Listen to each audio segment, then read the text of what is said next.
Assalamualaikum teman-teman semua dimanapun berada. Semoga senantiasa dalam keadaan sehat-sehat selalu ya. Dimurahkan rezekinya oleh Allah Subhanahu wa Ta'ala. Amin ya robbal alamin. Bertemu kembali bersama channel Bangsa Olahraga 777. Mari kita dukung terus perkembangan olahraga Indonesia. Apapun cabang olahraganya, siapapun atletnya, dan jangan lupa juga infrastrukturnya. Hari ini kita akan melihat kembali perkembangan progres renovasi Stadion Kanjuruhan ya teman-teman. Situasinya setelah hujan deras dan sudah mulai reda, kita bisa mulai melihat perkembangan di sekeliling Stadion Kanjuruhan ini. Sebelum ke sana, perkenankan kami kembali mengucapkan terima kasih pada seluruh teman-teman subscriber yang dengan ikhlas mensubscribe channel kami dan menyaksikan video-video kami.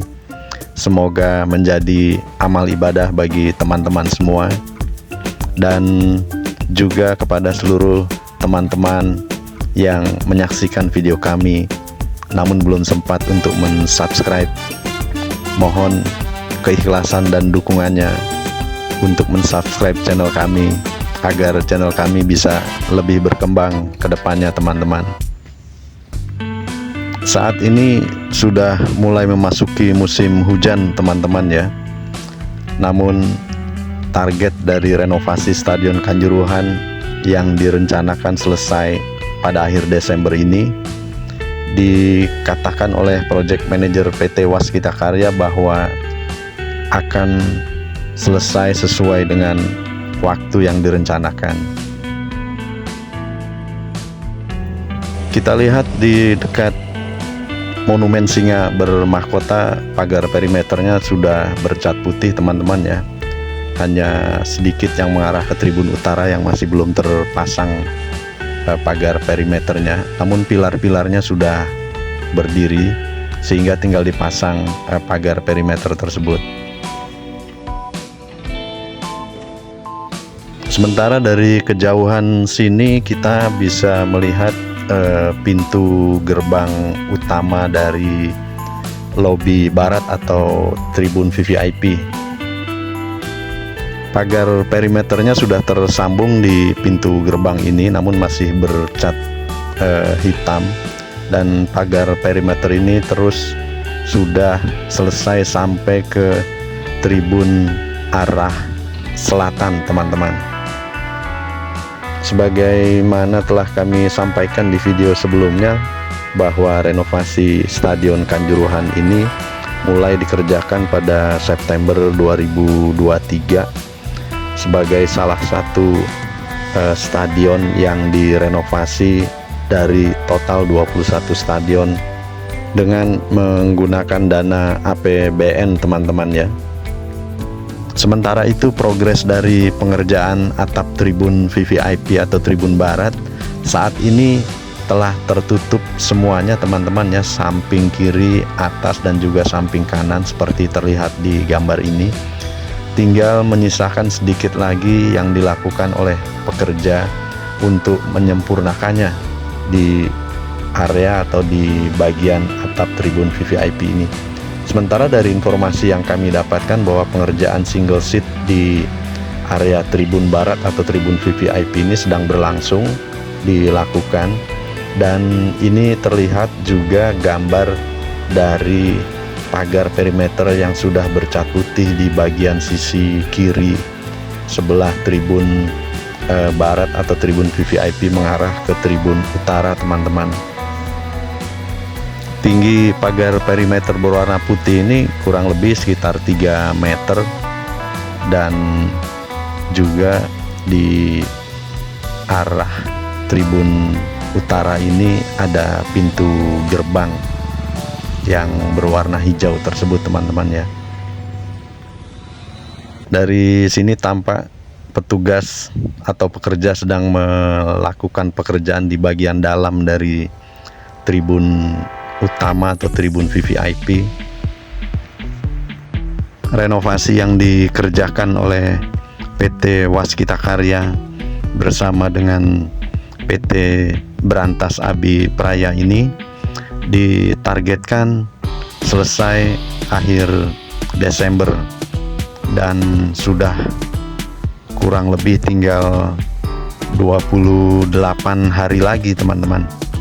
Ya, semoga seluruh pekerja senantiasa dalam keadaan sehat-sehat selalu ya teman-teman, karena sudah memasuki musim hujan juga.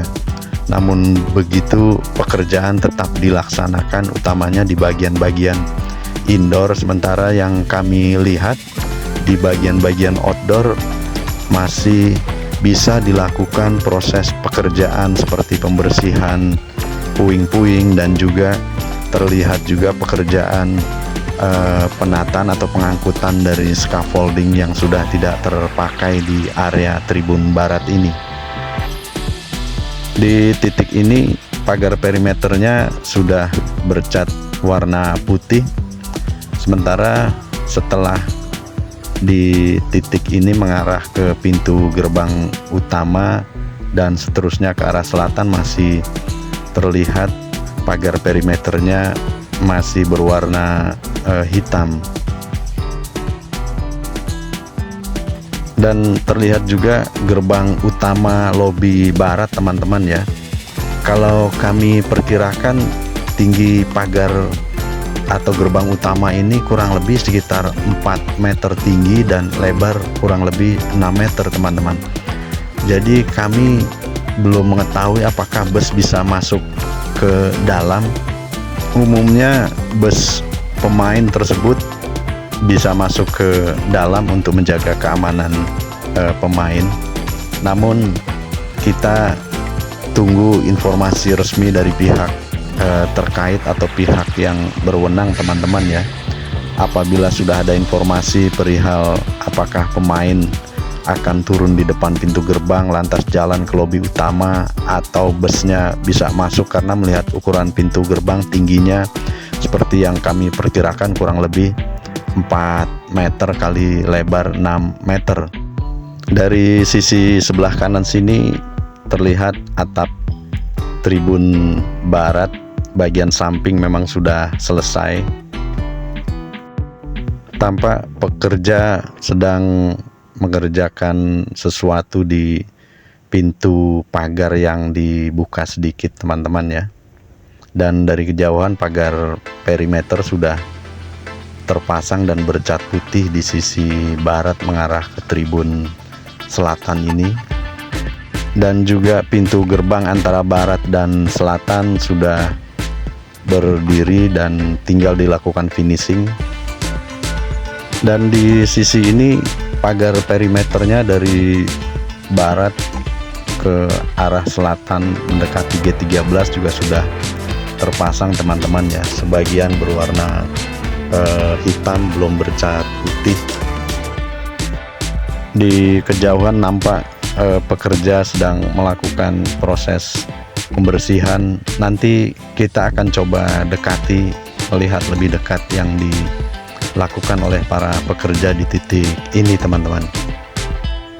Sebagaimana telah disampaikan pada video-video kami sebelumnya teman-teman, bahwa di titik ini G13 orisinalitas bangunannya masih terjaga dan hanya dilakukan penguatan-penguatan struktur bangunan, karena di atasnya adalah tribun penonton seperti disampaikan oleh pihak Waskita Karya, sehingga diperkuat.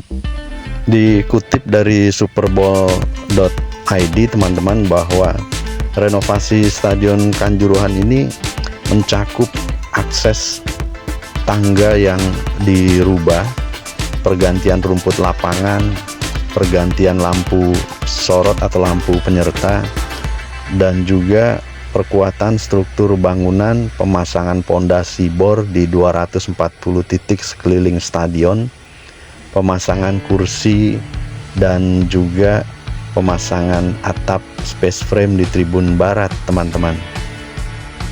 Sementara di gambar ini terlihat pekerja yang sedang melakukan proses pembersihan puing sedikit demi sedikit, dan di masukkan ke dalam truk, dan juga terlihat di bagian kanan sebelah gate 13 pekerjaan terus dilakukan. Terlihat sedang dilakukan pengerokan di sisi lingkar atas stadion. Pengerokan dilakukan untuk mengganti cat dengan warna krem sesuai dengan yang ada di sisi tribun barat tadi, teman-teman ya. Dan dari kejauhan terlihat pagar perimeter berwarna putih sudah menjangkau di area sisi selatan dekat gate 13. Jadi hanya persis di depan gate 13 ini kita akan lihat pagar perimeternya seperti apa, nantinya akan belok di sisi mana, teman-teman. Jadi menyisakan sedikit di titik ini ya.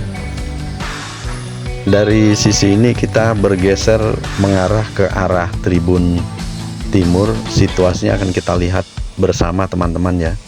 Dan ini adalah sisi sebelah selatan dekat gate 13 yang sedang dilakukan proses pengerokan cat di lingkar atasnya.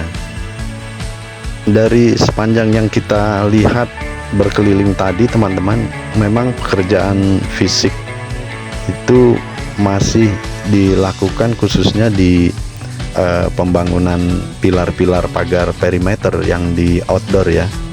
Sementara untuk di pembangunan fisik bagian dalam dan lain-lain sepertinya sudah selesai, tinggal melakukan sedikit perapihan saja di bagian dalam seperti penyempurnaan pemasangan seat di tribun VVIP. Mendekati ke tribun timur, pagar perimeternya sudah bercat putih seperti terlihat di gambar ini. Namun ada sebagian yang masih belum terpasang, dan juga proses penyelesaian dari pengecatan di lingkar atas stadion di sisi ini terus dilakukan. Dan terlihat di sisi ini pagar perimeternya belum terpasang, teman-teman ya, dan pilar-pilarnya sudah berdiri. Masih dikutip dari superbowl.id, teman-teman, seperti dikatakan oleh Ketua Umum PSSI Bapak Erick Thohir tanggal 9 Agustus 2024, terdapat 21 stadion yang tersebar di seluruh Indonesia di 11 provinsi yang merupakan kolaborasi pemerintah dan PSSI menjadi salah satu kunci transformasi sepak bola Indonesia bisa terwujud. Seperti kita ketahui bersama, teman-teman, bahwa tragedi Kanjuruhan yang mendapat sorotan dari dunia itu membuat FIFA melakukan pendampingan kepada Indonesia, dalam hal ini federasi, untuk melakukan transformasi sepak bola Indonesia. Dan keseriusan pemerintah dan PSSI terhadap arahan transformasi sepak bola di tanah air ini adalah dengan melakukan renovasi stadion di beberapa provinsi di Indonesia. Kembali ke progres renovasi yang ada di titik ini, teman-teman ya, di sebelah selatan mendekati ke timur, pintu gerbangnya sudah mulai berdiri. Ini yang kami perkirakan kurang lebih tinggi 4 meter dan lebar kurang lebih 6 meter. Sementara pagar perimeternya belum terpasang, namun pilarnya sudah mulai dikerjakan atau sudah berdiri di titik ini. Kalau dari titik di mana pagar perimeter bercat putih tadi dan sebelahnya belum terpasang sampai ke titik ini, kurang lebih menyisakan sekitar 150 meteran lagi pagar perimeter yang belum terpasang, teman-teman. Dan di sebelah dari pilar ini pagar perimeternya sudah berdiri, terpasang dan bercat putih. Sementara terlihat di bagian bangunan stadion lingkar atas sudah mulai dilakukan pengecatan warna krem, dan warna dasarnya juga sudah dilakukan sampai ke titik ini, teman-teman. Jadi kalau kita lihat dari progres renovasi Stadion Kanjuruhan yang sudah kita lihat bersama-sama tadi teman-teman ya, memang pekerjaan fisiknya tinggal sedikit, terutama di bagian-bagian pagar perimeter. Dan pagar-pagar perimeter itu sendiri kalau kita lihat tadi hanya menyisakan sedikit di 4 titik, yaitu di dekat monumen singa bermahkota itu sedikit, lantas ada di titik dekat gate 13, dan juga di dekat tribun selatan mengarah ke tribun timur. Hanya itu pagar perimeter yang belum selesai. Di sisi lain, pengecatan lingkar atas juga menyisakan di beberapa titik, antara lain dekat gate 13 dan juga di dekat tribun selatan dan mendekati ke tribun timur tadi teman-teman. Namun demikian teman-teman, walaupun sudah memasuki musim hujan seperti dikatakan oleh Project Manager PT Waskita Karya Bapak Vino Teguh Pramudia di media sosial lainnya, bahwa pengerjaan proyek renovasi Stadion Kanjuruhan ini tetap ditargetkan selesai tepat waktu, yaitu sesuai dengan berakhirnya kontrak kerja PT Waskita tanggal 26 Desember 2024. Kita mendoakan agar bisa selesai sesuai dengan yang direncanakan, sehingga kita sebagai warga Malang Raya dan sekitarnya bisa kembali menyaksikan aktivitas-aktivitas atau kegiatan-kegiatan di Stadion Kanjuruhan yang nantinya sudah memiliki standar kelayakan dari FIFA teman-teman. Demikian informasi yang bisa kami bagikan kali ini teman-teman ya. Semoga bermanfaat, dan jangan lupa subscribe, like, share, dan komen ya. Sampai jumpa pada video-video kami selanjutnya. Terima kasih, tetap jaga kesehatan teman-teman.